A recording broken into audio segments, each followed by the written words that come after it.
Hoy quiero compartir nuestro pensamiento en unos minutos. Aruski pasiphañana kasaki punira kispawa. Obligación de comunicarnos, obligación de dialogar. Es un principio del vivir bien. Los pueblos de las culturas milenarias, de la cultura de la vida, mantenemos nuestros orígenes desde el amanecer de los tiempos remotos. Los hijos hemos heredado una cultura milenaria que comprende que todo está interrelacionado, que nada está dividido, que nada está afuera. Por eso nos dicen que todos vayamos juntos, que nadie se quede atrás, que todos tengan todo, que a nadie le falte nada. Que el bienestar de todos es bienestar de uno mismo, que ayudar es motivo de crecer y ser feliz. Paula, buenas tardes. Buenas tardes, Carlitos, un gusto estar con usted.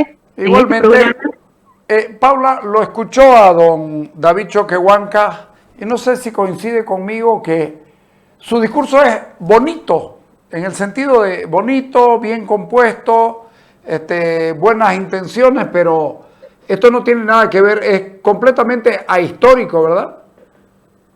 En realidad él habla pues de ese vivir bien, ¿no? Que es toda una teoría que desarrolló fundamentalmente Fernando Guanacuni, ¿no? Y que significa que puede... Pero desde este tiempo. Claro, en la teoría del vivir bien, de vivir en armonía con la naturaleza, ¿no? Ajá. Toda esa teoría, el que la desarrolló fue el señor Guanacuni, que fue el último canciller de Evo Morales, sí, y que se utilizó muchísimo en la ley Avelino Siñale y Elizardo Pérez, ¿no? Esa era la base de esa ley que buscaba el vivir bien, que buscaba desarrollar la democracia comunitaria y enseñarle a los niños de que no tiene que ver un hombre, un voto, digamos, esas son concepciones muy occidentales, claro, sino más bien otro concepto. Entonces, él aquí nos habla del vivir bien, pero a lo largo del discurso, yo, como una habitante de Santa Cruz, ¿no?, y conocedora de la historia de los pueblos indígenas de Tierras Bajas, lo sentí muy distante de estos pueblos, ¿no? Pero, más bien muy vinculado a su cosmovisión aymara. Independientemente de eso, yo a lo largo del discurso, él decía, porque nuestros antepasados eran buenos, nos enseñaron la armonía. No, algo hemos escuchado de Huáscar y Atahualpa, hemos escuchado de las guerras antes que lleguen los españoles. Ellos nos vendieron un librito que se llamaba Historia de Bolivia, y ahí estaba todo eso, ¿o no? No, por supuesto, es una idealización del pasado, ¿no? Es la nueva, o sea, desde que llegó el movimiento del socialismo al poder, inició un nuevo relato, como que el mundo empieza, o que la historia de Bolivia empieza a partir de la toma del poder de el movimiento del socialismo, ¿no? ¿Es la reescritura? Sí, ellos están construyendo una nueva narrativa. En realidad no están construyendo, ya la construyeron, ya la están imponiendo. ¿Desde Fausto Reinaga y desde la teoría del buen salvaje y todas esas cosas?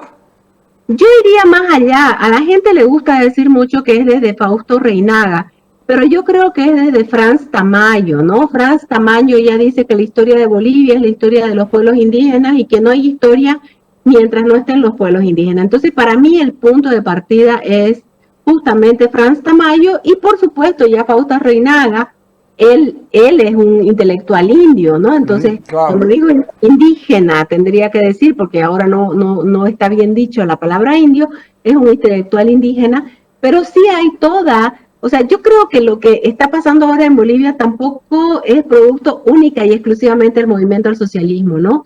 Sino que desde el siglo XX comenzó a imponerse esa visión de la Bolivia indígena que le impone el señor Franz Tamayo, y con la revolución del 52 es la que se va a imponer ¿no? Incluso nos van a imponer a todos los bolivianos como que nuestro pasado se inicia en Tiahuanaco y no haya nada antes y después, ¿no? Sí, sí, sí. Y eso me parece muy injusto porque aquí habían pueblos y naciones indígenas, no tribus, como algunos dicen, ni dialectos, sino con sus propios idiomas, con su propia historia, ¿no? Sí, sí. Entonces, el querer idealizar el pasado prehispánico pues forma parte de ese relato, como el relato que nos dijo Evo Morales, que cuando llegaron los españoles, su abuelita le había dicho que acá estábamos en el año 5000, y usted dice, cuando llegaron los españoles al Caribe, cuando llegaron los españoles a lo que es el Perú ahora, cuando llegaron los españoles, cuando es un discurso que no se sostiene con la realidad histórica, ¿no?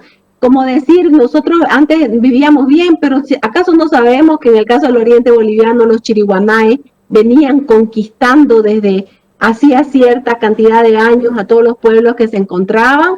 Hay una diferencia. Nosotros reconocemos, los bolivianos del oriente reconocemos que los chiriguanáes y los otros pueblos también guerreaban permanentemente y hasta por ahí se los comían a sus enemigos. Porque esa era la lógica que vivían en esa época. Exactamente, o sea, es la dominación. Y tampoco vamos a negar que el Imperio Inca dominó una gran cantidad de territorio, dominó a los aymaras, quechuizó ese territorio, ¿no? Además, desde Chile y el norte de Argentina hasta Ecuador, ¿no? Así es, ese es el Tahuantinsuyo. O si estamos pensando en el Imperio Azteca que dominó al mundo maya, ¿no? Muchos otros grupos. Entonces, pensar en esa idealización de América es simplemente querer construir un nuevo relato de nosotros los buenos y ustedes los malos. ¿Pero quiénes son nosotros? Yo me pongo a pensar que en las famosas pirámides mexicanas, hasta el día de hoy se encuentran todavía restos de sangre, de cómo los mataban arriba y su sangre tenía que llegar hasta la base de la pirámide, porque si no, no les iba a ir bien. O en los cenotes, ¿no? Los cenotes son esas de agua donde se han encontrado cientos de miles de restos humanos. Inicialmente se pensaban que eran solo vírgenes jóvenes, mujeres jóvenes, pero hoy ya la arqueología y las nuevas investigaciones demuestran que son gente mayor y también niños, ¿no? Eso a todos nos enseñaron en la escuela de que había que comer del corazón del enemigo, ¿no? Entonces, a ver, una de las consecuencias de la dominación española, que sí fue una dominación, fue el fin de las guerras interétnicas, ¿no? Porque se impuso el imperio español y, por ejemplo, se acabaron las guerras entre los guaycurúes y los chiquitos, por decir algo, de nuestro territorio, ¿no? O los chanés, que en el momento de la llegada de los españoles ya habían sido chiriguanizados, ¿no? O en el caso de la Bolivia andina, muchos pueblos que habían sido quechuizados. Entonces, negar esa realidad simplemente por intentar construir una nueva narrativa no me parece correcto. Una narrativa de perdedores, porque los aymaras perdieron frente a los quechuas. Los aymaras fueron sometidos por los quechuas, pero los aymaras fueron los que instauraron los reinos collas y acabaron, digamos, con el esplendor de Tiahuanaco, ¿no? Entonces, pero esa es la historia de la humanidad, ¿no? De grupos que uno sobre otros, ¿no? Yo decía el otro día, los vikingos tenían sus propias formas de hacer sus cosas y tenían el mismo nivel de violencia que podían tener los de acá, así usen espadas de fierro y los de aquí simplemente un palo. Macana, claro, ¿no es verdad? Una macana, por ¿no? Supuesto, Por ejemplo, una de las cosas interesantes, y la vemos mucho en la rebelión de Diego de Mendoza, los indígenas tenían sus propias armaduras, que la hacían de algodón, ¿no? De algodón. Y eso, los indígenas de tierra baja usaban esas como protectores, cosa que si entre la flecha llegue primero a ese tejido de algodón, claro. Ajá. Y los españoles usaban pues de metal, ¿no? Sí. Entonces, no es necesario la invención del pasado, pero sí hay una invención del pasado. Y aquí yo creo que lo interesante es, Carlos, que en el anterior gobierno del movimiento al socialismo, el el que era el representante del mundo indígena era Evo y el representante del mundo no indígena era Álvaro, ¿no? Sin embargo, ahora aquí vemos una gente inversa y un comentario que me parece así, un símbolo muy fuerte de Luis Arce es el uso del traje pero sin corbata, ¿no? Sí. O sea, acuérdese usted cómo entre el 2003 y el 2005, sobre todo en la ciudad de La Paz, nosotros ese tipo de violencia simbólica no la vivimos, de que le cortaban la corbata a los funcionarios. Entonces, él es un hombre de traje pero sin corbata. Entonces, estamos viendo ese simbolismo de presentarse así para asumir su condición de presidente del Estado plurinacional, ¿no? De traje sin corbata y además, por supuesto, de la mano en el hombro, en el corazón y el puño. Y Choquehuanca no está usando un traje indígena, pero sí está usando el famoso chaqueta que le hizo la diseñadora Patiño, creo, a Evo y por ende a Choquehuanca, ¿no? Entonces vemos esta simbología. ¿Castellano no fue? No, era Patiño. Ah, ya. Pero le cuento, en Potosí me llamó la atención porque Choquehuanca estaba con un saco europeo. Perdón, Canedo Patiño. Canedo, sí. Sí. ¿No? Estaba, Choquehuanca estaba con un saco europeo, no tenía los bies esos. Esas guarditas. Sí. Sí. No, pero ellos son muy simbólicos en su vestimenta. Ahora, si usted se recuerda el hemiciclo, fíjese ustedes, sacaron deliberadamente la flor del patujú, ¿no? O sea, el patujú ya no forma parte para reforzar esa su narrativa de la victoria y del golpe, ¿no? Como que el golpe puso el patujú y ellos lo sacan. Sí. Otro elemento importante que me pareció y que ya lo vengo criticando hace tiempo, solo lo tienen a Bartolina Sisa y a Tupac Katari en el hemiciclo. Ningún líder indígena de la independencia del oriente, ¿no? No está Cuimbaez, por decir alguien de los guaraní, o Maraza de mojeños, ¿no? Sí. Entonces, toda esa simbología sigue estando ahí. Y seguramente en estos 5 años la van a utilizar con mayor fuerza, ¿no? Ahora le pregunto, Choquehuanca, bondadoso, salamero, en la mejor de las intenciones, porque como le digo, como bonito sonaba bonito, y el presidente Arce, terriblemente violento. Bueno, es que yo creo que eso tampoco fue deliberado, ¿no? Eso le iba a decir. De que lo que viene a ser el uno y lo que va a ser el otro, ¿no? Creo que ahí, como ellos siempre hablan, ¿no? De eso, incluso él habló mucho del AIDU, pero aquí no habían AIDU, ¿no? Él habló Choquehuanca del sistema del AIDU, sí, que es más que un sistema familiar, ¿no? Pero eso es una parte de Bolivia. Queda claro que para este gobierno solo existe una parte de Bolivia y esa es la parte que van a poner en valor. Eso le iba a decir. Hay una parte de Bolivia que después del 55%, porque se ocupó de repetirlo, hemos ganado nosotros los que estamos a este lado. Y eso puede ser nocivo y dañino para el resto, para ese 45, que dividido en un montón, pero igual son 45. Es que aquí vemos una actitud muy similar a la de Evo Morales del 2005, ¿no? Cuando Evo Morales gana con el 54,7%, y eso es muy propio además de regímenes populistas. Ellos definen quién es el pueblo, ¿no? Aquí quedó claro que ellos definieron que el pueblo por el que ellos trabajarán es el que ellos han definido, es decir, el 55%. Cuanto más bien debería ser un gran desafío poder gobernar para todos, ¿no? Pero ¿cómo pueden hacer eso, Paula, si su comida está acá, justamente en el lugar que no es parte de su proyecto, salvo que sea para conquistarlo?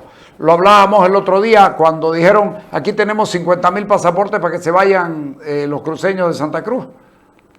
Bueno, yo en un artículo que escribí en el momento de la quema de la Chiquitania, quedaba claro, y con datos de la Fundación Tierra, que no es precisamente una fundación amiga de nosotros los cruceños, por el contrario, ellos establecían que los lugares del fuego eran los lugares donde estaban los colonizadores, ¿no? Sí. Entonces, del 1,2 millones de hectáreas que se repartieron, el 71% fue la CSUCB, es decir, no fue a los más pobres, no fue a los indígenas, porque a los indígenas del lugar solo se les dio un 5%, sino todos sabemos que esa fue una repartición de tierras con objetivos absolutamente geopolíticos, ¿no? Y eso es así de real, y quien no lo quiere aceptar se equivoca. Están enviando gente, y lo denunció, tengo que decir, en muchas ocasiones Germain Caballero, del ingreso al municipio de San José, pero también el alcalde de Roboré, ¿no? Claro, acuérdense, el año pasado hubo problemas incluso entre los de aquí y los llegados. Acuérdense que fue complicado el tema ese. Incluso se le ha repartido las tierras en territorios de parques nacionales o parques departamentales. Y mucha gente, creo yo, no quiere reconocer. Santa Cruz había un plus, era un plan de uso de suelo, el que se respetó, y se dotó tierras, pero no se dotó tierras en parques nacionales. Lo que ha pasado, por ejemplo, en el Parque Amboró, parte donde estaban los helechos gigantes, se lo dotó a una persona en Isla de la Paz, y lo dotó, y no, nadie hizo. En Samaipata, la sociedad civil quiso hacer algo, pero bueno, eran miembros del partido. Entonces ahí estamos hablando de un racismo, ¿no? En términos de dotación de tierra, se le dota al que no es de acá, ¿no? Y claro, cuando yo digo el concepto del originario queda muy a un lado, ¿no? No, por eso ellos no hablan ya de originarios, ellos hablan ahora de comunidades, no, indígenas, campesinos originarios, ¿no? Territorios indígenas, campesinos originarios campesinos. Interculturales. Y claro, por si no les alcanza, tienen el paraguas del intercultural. El intercultural le hace colonizador. Exactamente, ¿no? Claro que sí, por supuesto. O sea, pero suena pues muy bonito. Intercultural es como el discurso de Choquehuanca el otro día. Claro, ya en algún momento, en el 2003, el Malcu decía, nosotros no podemos contar ni con los quechos ni los aymaras de San Julián, porque ellos ya se han vuelto cruceños, ¿no? Entonces, qué mejor que nombrarlos interculturales, ¿no? Entonces, yo creo que realmente deberíamos sentarnos, pensar, ver, no decir solamente fuimos y lo sacamos en San Miguel, como se dijo, porque no sé si les quitaron sus títulos ni nada de eso. Yo creo ha habido pues más bien una entrega de títulos a comunidades que no eran comunidades originarias, ¿no? Entonces, ¿qué pasó con los chiquitanos? Son lotes de engorde, les cuento. Son lotes de engorde, porque la mayoría de ellos siguen viviendo allá y alquilan esta tierra acá que les dotaron, las alquilan y ellos viven allá. No, pero además de eso, por ejemplo, de ese 1,2 millones de hectáreas, el 71% fue a la CSUCB, y hubo un porcentaje que ahorita no lo tengo en la cabeza, al Movimiento Sin Tierra. Pero usted sabe, en Brasil se le da al Movimiento Sin Tierra, pero no puede nunca más volver a solicitar una dotación de tierra, y aquí pues eso es una constante, ¿no?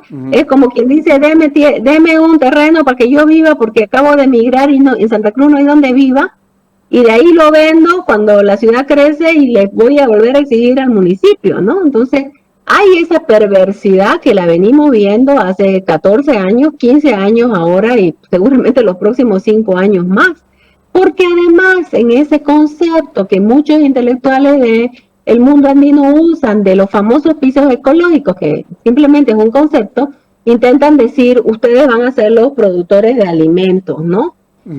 Pero bueno, creo que es importante la contranarrativa, y tendría que ser aquí. Durante 14 años o 15 años la gobernación pudo hacer lo que pudo en la medida de lo posible, pero deberíamos pues tener una narrativa que enfrente estos mitos que se han ido creando, y lo más lamentable es que mucha gente aquí los está apoyando, ¿no? Claro, y lo más grave es que te lo dicen ya abiertamente en el acto de posesión del del vicepresidente y con un montón de gente que viene de afuera y que se lleva esa idea, ¿no? Yo soy un convencido de que el mito del buen salvaje, hay un libro nuevo que ha salido de un español que dice, hey, no, un ratito. No, es que los barbados eran los malos que llegaron a apalear a los que eran buenos. No les voy a aceptar. No me hago cargo, dice.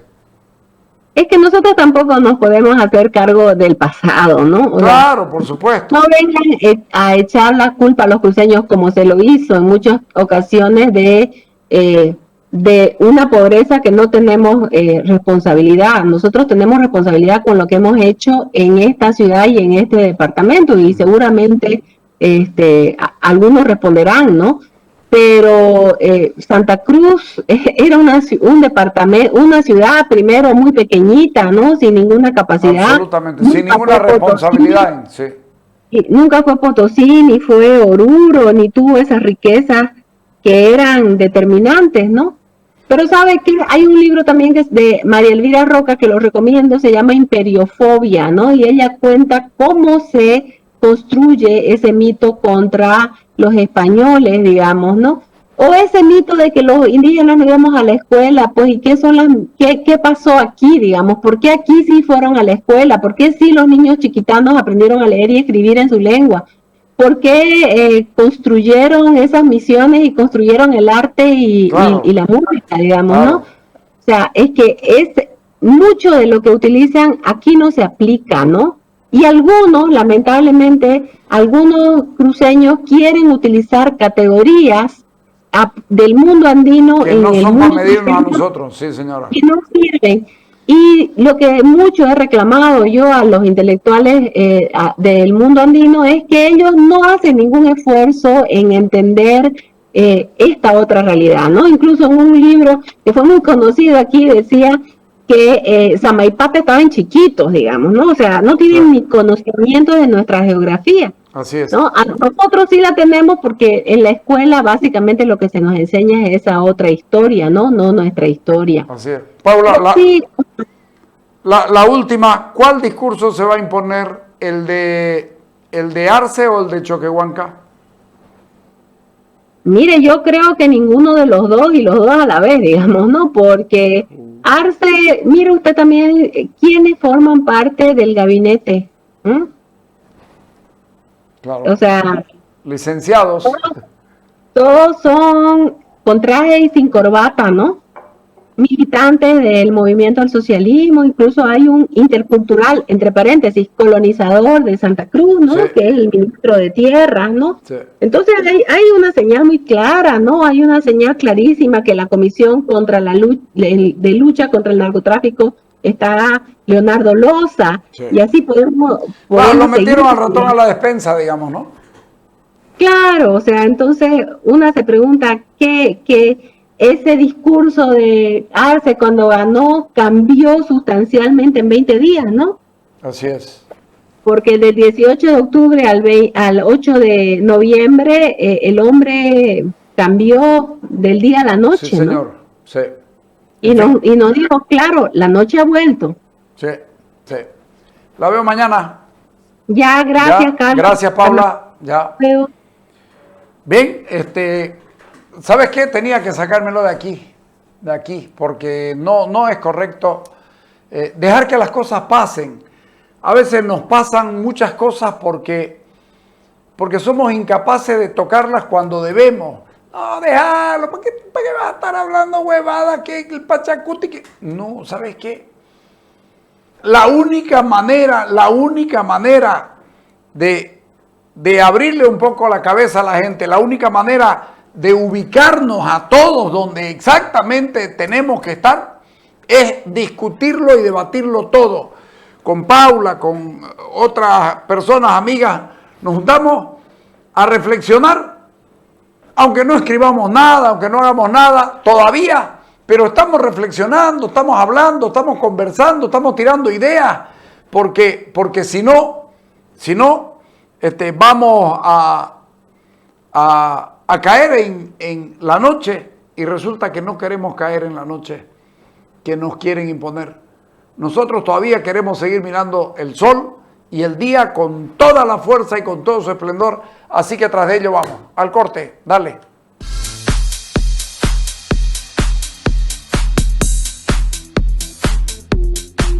El